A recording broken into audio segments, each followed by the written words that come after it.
सबसे पहले मैं ये स्पष्ट कर दूं कि आज पहली बार पार्टी के औपचारिक मंच पर अपनी बात रखने के लिए आमंत्रित हूं और इसके लिए मैं पार्टी और उसके राष्ट्रीय अध्यक्ष आदरणीय श्री अखिलेश यादव जी का आभार व्यक्त करता हूं कि उन्होंने हमें ये मौका दिया है। और ये मौका हमारे लिए इसलिए महत्वपूर्ण है कि हम तमाम लोग इस बात को जानते समझते हैं, जब पूरे मोहल्ले और गांव में आग लगी हो तो इस बात का इंतजार नहीं किया जाता कि जब तक आग आपके घर तक न पहुंचे तब तक आप उसे बुझाने के लिए आगे न आए। इसलिए आज हम आपके बीच में इसलिए आए हैं कि जिस वक्त भारत का संविधान खतरे में हो, सामाजिक न्याय खतरे में हो, हम सब अगर एक विचारधारा के मानने वाले लोग हैं तो हमारा ये फर्ज है, वक्त का तकाजा है कि हम सब मिल करके इस खतरे से लड़ें और इस देश और संविधान को बचाएं। इसलिए मैं आप सबके बीच में इस वैचारिक सफर का हम सफर बनने आया हूं। और आज के इस प्रशिक्षण शिविर में मुझे एक जिम्मेदारी सौंपी गई है कि जो इस समय इस पूरे प्रशिक्षण शिविर का सबसे बुनियादी विषय है, जो मुद्दा है, किस मुद्दे पर हम आम आवाम के बीच जाएंगे, कैसे उन्हें समझाएंगे कि संविधान खतरे में कैसे है और कैसे ये देश सबका देश बनेगा, उसके लिए एक बुनियादी विषय चुना गया है। वो विषय है जाति जनगणना का।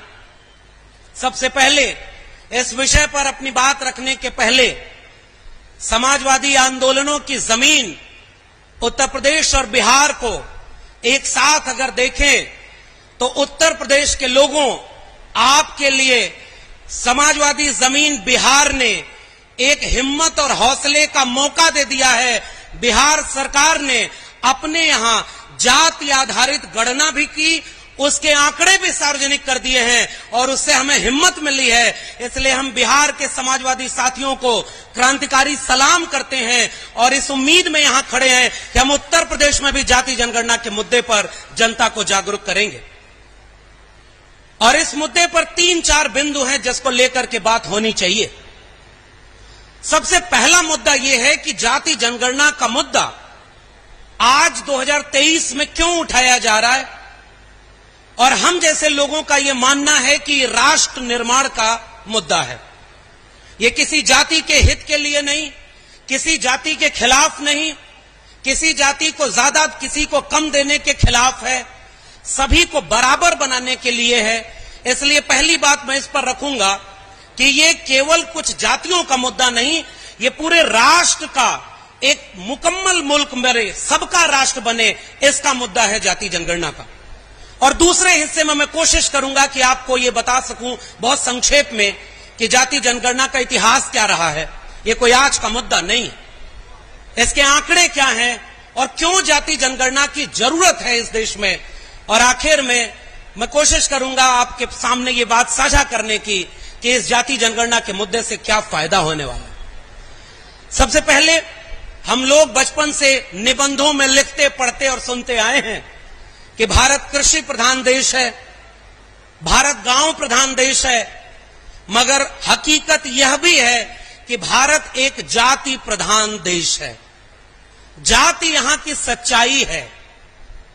और मैं बिल्कुल शुरुआत में, इस पूरी बहस के शुरुआत में एक उदाहरण समाजवादी लोगों आपके सामने साझा करना चाहता हूं।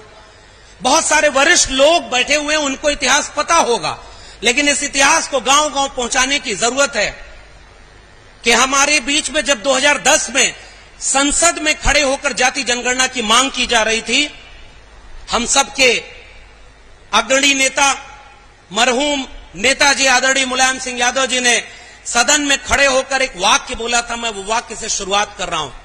उन्होंने कहा कि जाति समाज की गंदगी है, इसे कबूल करना चाहिए और गंदगी को कपड़े से ढक करके आप मिटा नहीं सकते, इसलिए उसे मिटाने के लिए उस गंदगी को साफ करना होगा। नेताजी ने आगे बोला कि उस गंदगी को साफ करने का रास्ता भारत के संविधान ने दे दिया है।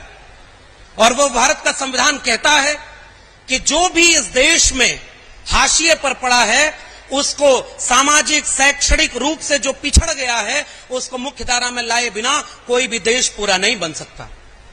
इसलिए हम ये क्यों बात कहते हैं कि जाति जनगणना राष्ट्र का मुद्दा है, और पूरे आत्मविश्वास से लोगों को यह बात बतानी और समझानी है। अगर हमें कहीं भी विकास करना है तो हम ये पहले पड़ताल करते हैं।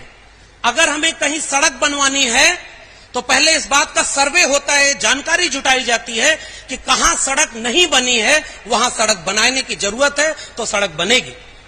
कहां नाली नहीं बनी है तो पहले आंकड़े जुटाए जाएंगे, किसके पास घर नहीं है उसके आंकड़े जुटाए जाएंगे। ऐसे विकास नहीं होता कि जहां सड़क बनी है उसी पर और सड़क बनती रहे, जिसके पास घर है उसके पास और घर मिलता रहे। इसलिए राष्ट्र तब चलेगा जब उसे पता हो कि किसके पास कितना है और किसके पास क्या नहीं है। ये आंकड़ा अगर नहीं है तो राष्ट्र के नियंता अपनी नीति नहीं बना सकते।